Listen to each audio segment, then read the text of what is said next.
Hey, I'm Peter Franson from christiangeekcentral.com and Spirit Blade Productions. Welcome to Essential Issues Weekly, where I talk about DC Comics 1 week after their release on the Ultra tier of the DC Universe DC Universe Infinite subscription service.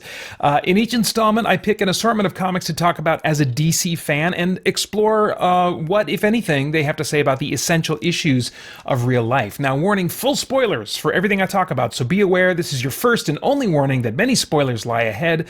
Right now, we're taking a look at comics originally released to the Ultra tier on May 30th, 2023. And first from that group, I have chosen Shazam #1, released on May 2nd, 2023. This one feels slightly written for kids, in my estimation. It leans into silly elements like space dinosaurs and Talking Tawny, the humanoid tiger guy. But it also, interestingly, explores the nuance of being Shazam. More specifically, it explores the idea that Shazam needs to be Billy. Billy needs to be himself because of the voice of wisdom in his head. And they kind of highlight a couple of things. One, wisdom, which he gets from he has the wisdom of Solomon. That's what is there Shazam? Is there, so S, Solomon, that's right. I was like, there's not a W in Shazam. No, it's the S. The S of Shazam stands for the wisdom of Solomon. And the writer, I believe it's Mark Waid, points out that wisdom is not the same thing as intelligence or smarts. It's not the same thing as being a genius. It's about navigating your way through life effectively. And what's interesting is that Billy doesn't like having the wisdom of Solomon in his head all the time, because it's telling him to do things like eat more vegetables, get a good night's sleep, cut down on screen time. He says, which gets really old really fast. And so this is the reason that one of the chief reasons he gives to becoming Billy instead of staying as Shazam all the time. Because that's a reasonable question. Why wouldn't you just stay Shazam all the time? Well, this is one of the key reasons he gives in this issue. And so he willfully, I think it's very interesting here, turns off words of wisdom, turns off the voice of wisdom in his head, because it's tiresome. It gets really old really fast. Well, why is that voice tiresome? It's because, from a Christian perspective, he's not applying the tireless forgiveness of Jesus or applying the righteousness of Jesus to his record and his standing before God. Apart from Jesus, the law brings death. And this is part of what that looks like. We see God's standard. We're aware of what the right thing is to do many times. And we realize we can't meet it, or it's too hard, or it seems like, that's not attainable to me. And so it discourages us, or we just don't like the idea of thinking that we can't meet that standard. And so we reject it, which leads to self-destruction, which leads to a less effective life, a life apart from God, what is referred to as death throughout Scripture. There is so much potential for this treatment of wisdom in the character of Shazam. I would love to see a Bible-believing Christian write this character someday and really explore what it would be like to live with the wisdom of Solomon. It seems to me that usually writers for Shazam, don't seem to understand what wisdom is and differentiate it properly from intelligence, let alone, them having any real familiarity with Solomon's writings. At least that's the sense I get from how they leverage the concept of wisdom as it pertains to Shazam. And so their writing of the character and their representation of the wisdom of Solomon just strikes me as being woefully off or neglected altogether, which is just as often the case.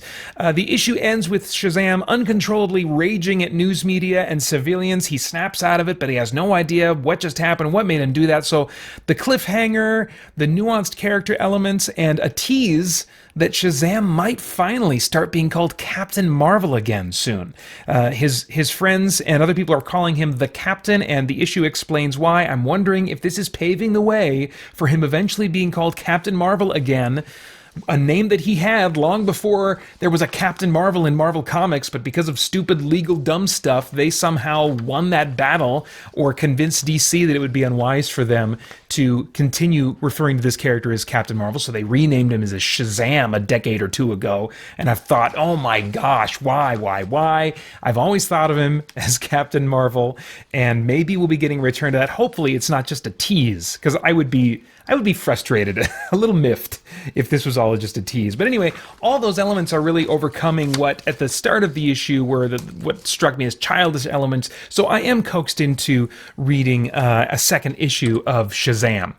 Next up, we have DC Pride 2023 number 1, released on May 30th, 2023. I've got very little to say about this, but I figured some of you might be curious if I did have any thoughts about it.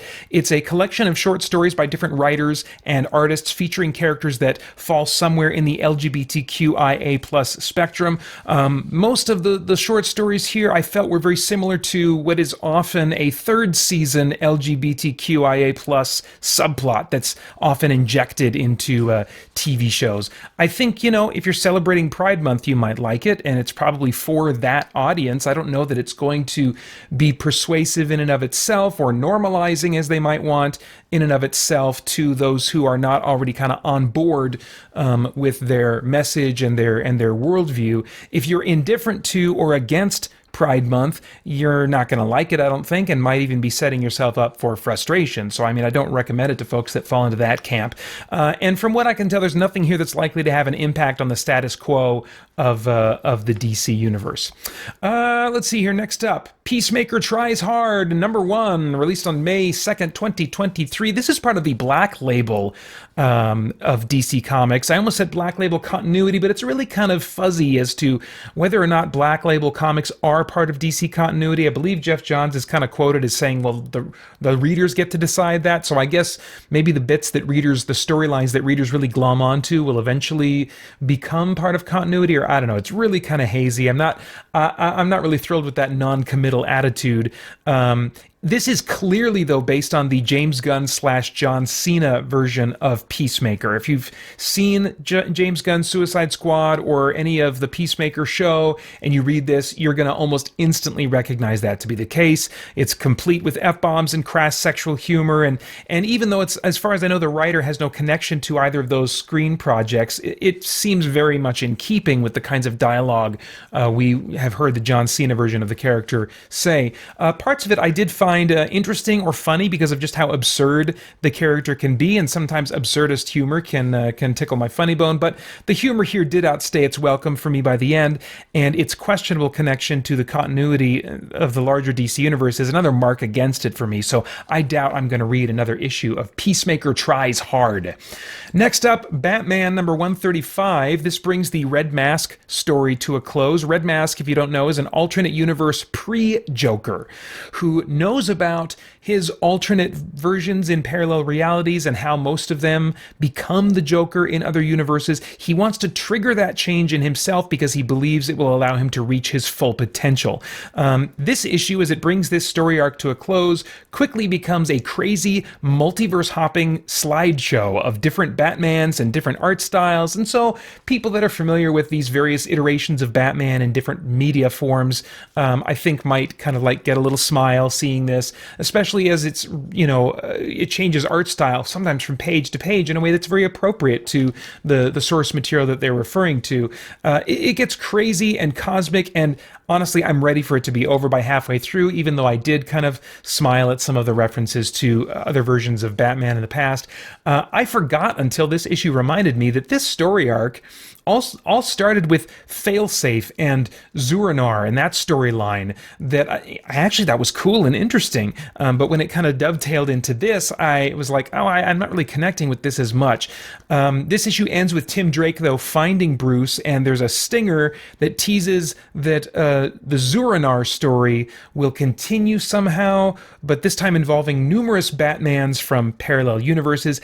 I don't read Batman for his cosmic adventures, so I'm doubtful that I'm going to enjoy what's coming next, but I will give it at least one more issue. Next up, Adventures of Jon Kent, number 3.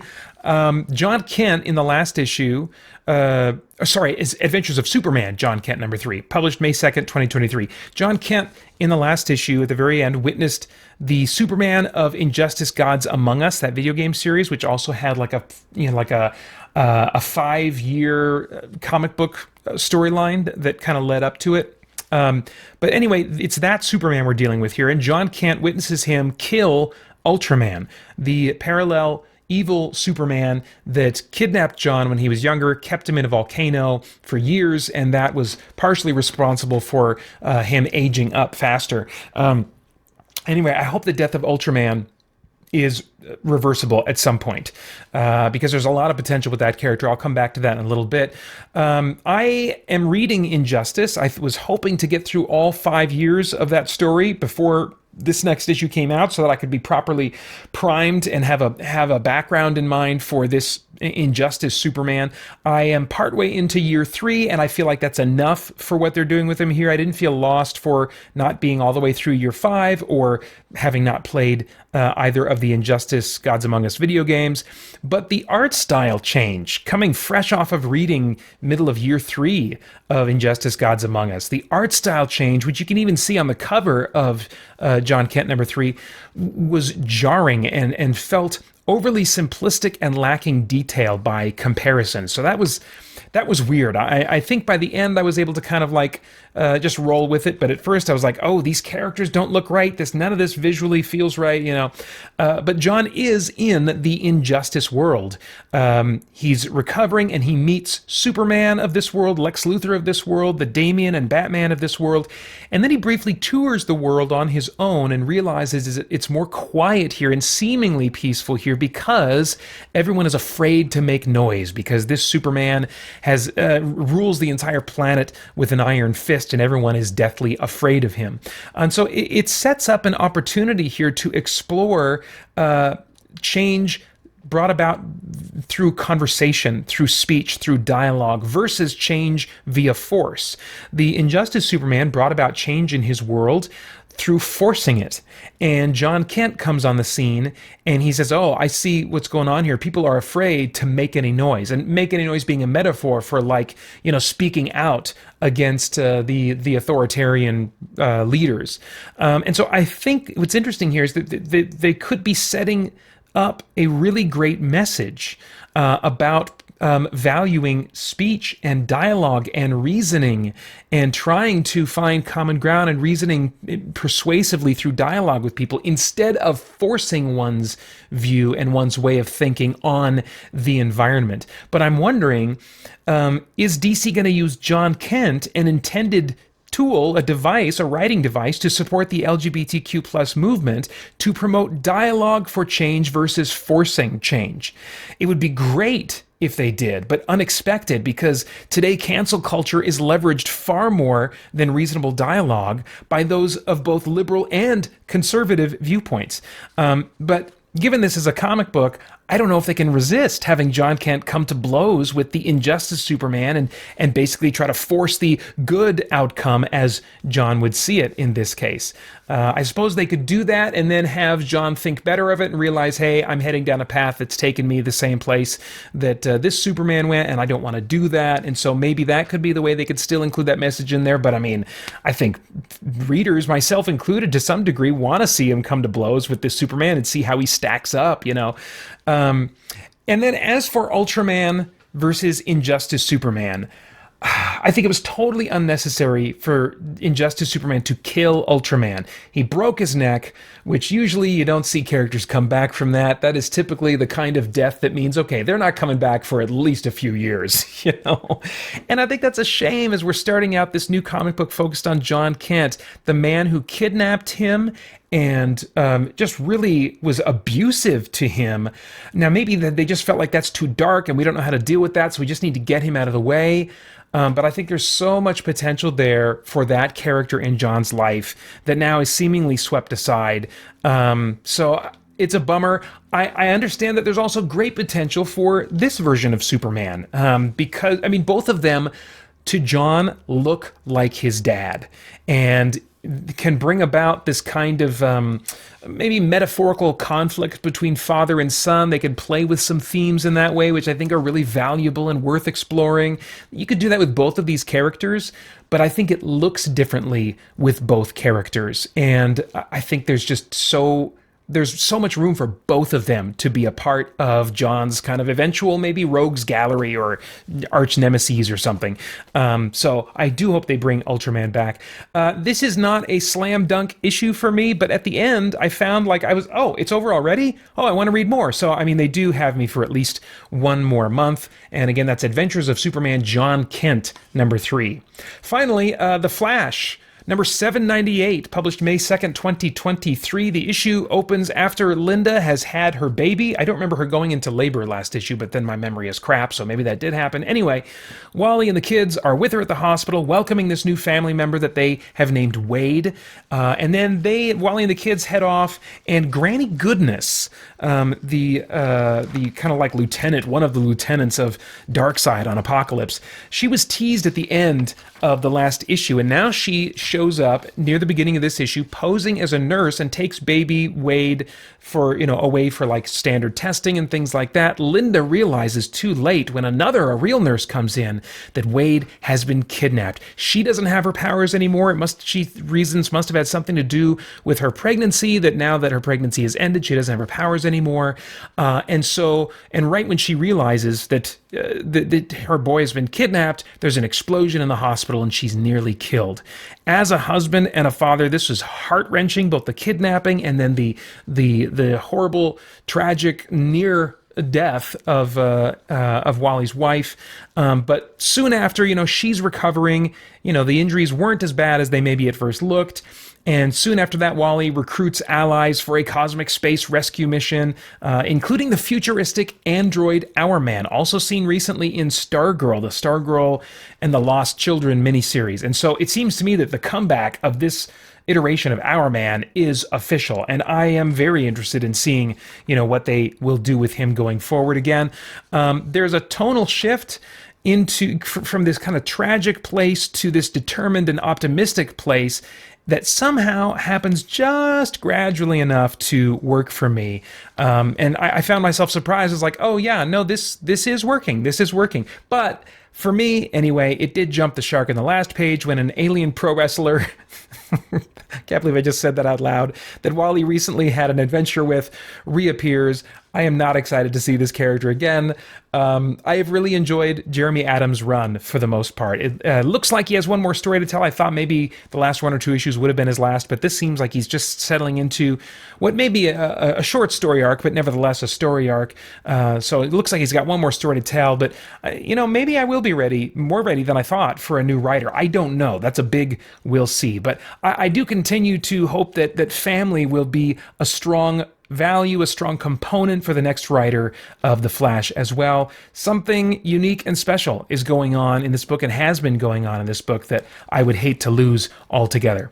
And those are all of my thoughts on comic books for now. I would love, as always, to get your thoughts in the comments below. Remember to check out christiangeekcentral.com for tons more content. Thanks for watching. Bye-bye. For more chat about geek entertainment, answers to your questions, and news from the wider world of Christian geekery, get the Christian Geek Central podcast today on iTunes and other podcast services.